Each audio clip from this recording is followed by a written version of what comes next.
Здравствуйте, друзья! Немножечко дам комментарий к моему предыдущему ролику. Отвечу на некоторые вопросы. Уважаемая Марина, вы спросили, почему я назвал темно-синий цвет цветом сакральным. Если вкратце, то в первую очередь, конечно же, что приходит сразу на ум, это цвет аджны-чакры, одного из верхних энергоцентров, цвет центра разума, со всеми вытекающими. Также для многих из нас здесь имеет значение в определенной степени, что темно-синий цвет – это олицетворение бога Одина. По поверьям, плащ Одина имеет как раз-таки темно-синий цвет.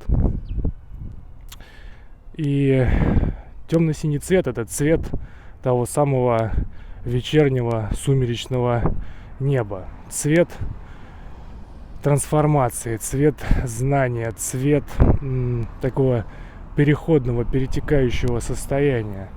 И сумерки, я вам часто на это намекаю или говорю прямо, сумерки – это такое время, когда грань истончается. Это время, благоприятное время для хождения между мирами, для путешествий.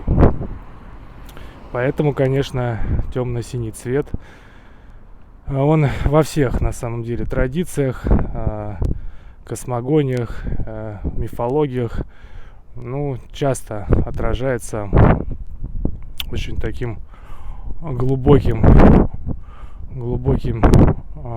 значением. Так вот, если вкратце.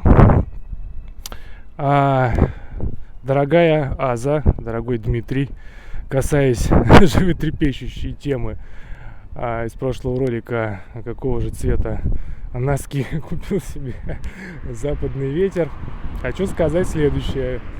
Нет, вы не угадали. Носки я купил себе не темно-синие и не с короной. Вообще я уже долгие годы принципиально предпочитаю в этой детали гардероба, как правило, один цвет, и цвет этот белый. Мастер говорит, не любит белый цвет, а я как-то к нему в этом воплощении отношусь более-менее. Вообще цвета, конечно, тема важная, друзья. Вы знаете, сегодня с утра всплыло в моем сознании такая небольшая музыкальная фраза из всем вам известного кинофильма советского.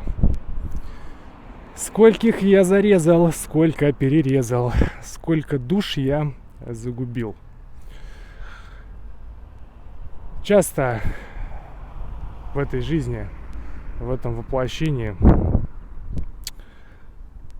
тянет меня приобрести себе какую-то деталь гардероба или какую-то вещь, какой-то аксессуар, какой-то предмет, окрашенный в сочетании черного с золотом.